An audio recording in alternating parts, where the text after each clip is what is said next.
तो इसी तरह की परिस्थिति में रात्रि करीब 1:30-2 के बीच में वहाँ पर जो गार्ड एक आईएसबीटी पर है, उसने एक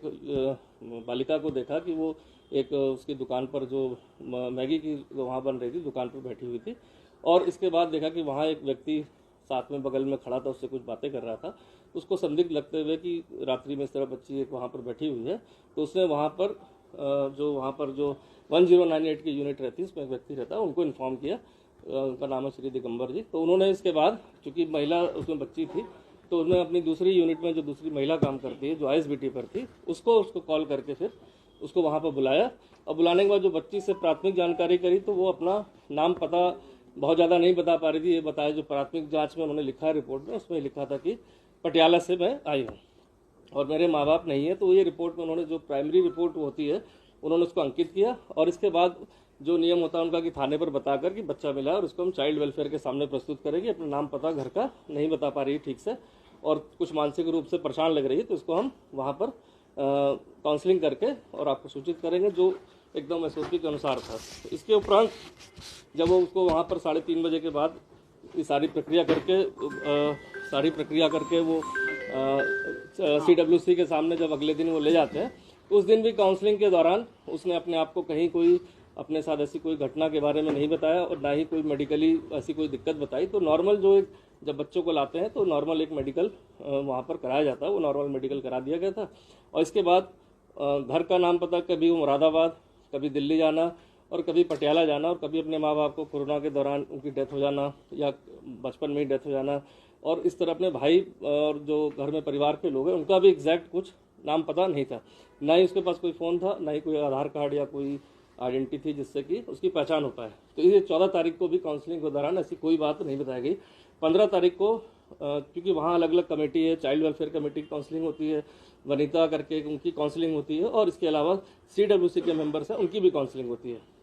तो नेक्स्ट डे जब काउंसलिंग की गई तो ये बात कुछ आई कि उसके साथ कोई गलत बात हुई जैसा उसने बताया। इसके बाद फिर उसकी 3rd काउंसलिंग हुई, नेक्स्ट डे फिर से करी गई काउंसलिंग। तो जब इस काउंसलिंग के बाद ये चीज़ निकल के आई कि हाँ भाई ये कोई मुरादाबाद में रहने वाली है, दिल्ली गई थी और दिल्ली के बाद यहाँ आई, लेकिन माता पिता इसके नहीं है, और इस तरह से एक घटना प्रकाश में आ रही कि इसके साथ कोई घटना ऐसी हुई होगी। और तो इस पर उनके द्वारा एक तहरीर जो है कल साय को जो हमें प्राप्त हुई थी, इसके बाद हमने तत्काल जैसी चीज़ प्राप्त हुई, एक टीम का गठन महिला अधिकारी और सभी के साथ हमने बना दिया था इसमें कि वो जाए मौके पर। चूँकि घटना स्थल भी बहुत ज़्यादा स्पष्ट नहीं था, लेकिन आईएसबीटी से चूँकि वो मिली थी वहाँ से, इसलिए आईएसबीटी से हमने कैमरे को खंगालना शुरू किया। तो बहुत सारी हमें फुटेज मिली, जिस फुटेज में बालिका आराम से वहाँ जगह बैठी भी मिली। इसके बाद एक व्यक्ति वहाँ पर घूमता दिखाई दिया बगल में, और इसके बाद गार्ड ने जो सूचना दी तो वो कॉरोबोरेट हो गई थी हमारी पूरी घटनाक्रम की। इस तरह से घटनाक्रम हुआ। तब जब वो सस्पेक्ट को जब हमारी महिला इंस्पेक्टर द्वारा विस्तार से लड़की से पूछा गया तो उसके द्वारा ऐसा बताया गया कि 5 लोग के साथ ने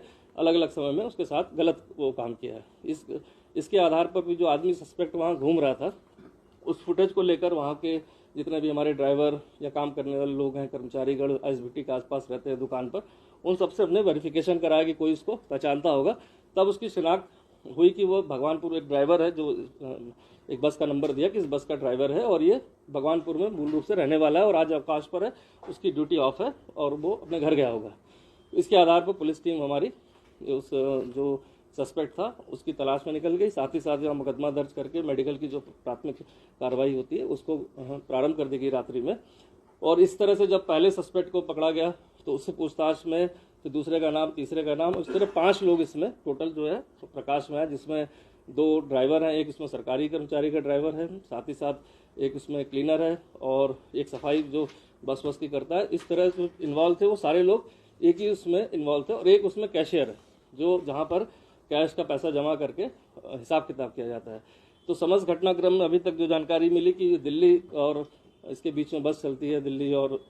देहरादून के बीच में, और कश्मीरी गेट पर ये लड़की वहाँ पर घूमते मिली थी, जिससे ड्राइवर की कुछ बात हुई और इसके बाद वो उनके साथ उस बस में बैठ कर यहाँ पर आ गई थी और इसके बाद इसके साथ एक घटनाक्रम हुआ। तो अभी तक जितनी चीज़ें आई हैं, अभी तक जितने कम समय में जो जितना प्रयास हो सकता था, तो 5 लोग जो आइडेंटिफाइड कर लिए गए, एक पूछताछ के बाद 5 को हिरासत में ले लिया गया। बाकी जो फील्ड यूनिट हमारी जो एफएसएल की टीम है उसको भी रात्रि में बुलाकर हमने बस के जो भी अगर कोई सैंपल वगैरह एफएसएल से तो वो कलेक्ट करा लिए गए। एक बस का और प्रकाश में आया तो कोई वॉल्वो बगल में खड़ी थी जो ऋषिकेश से दिल्ली चलती है एक दिन, उस बस को भी हम फोरेंसिक उसके लिए लिया है, जिससे कि कहीं कोई एविडेंस अगर होता है तो वो हम उसको कलेक्ट कर लें।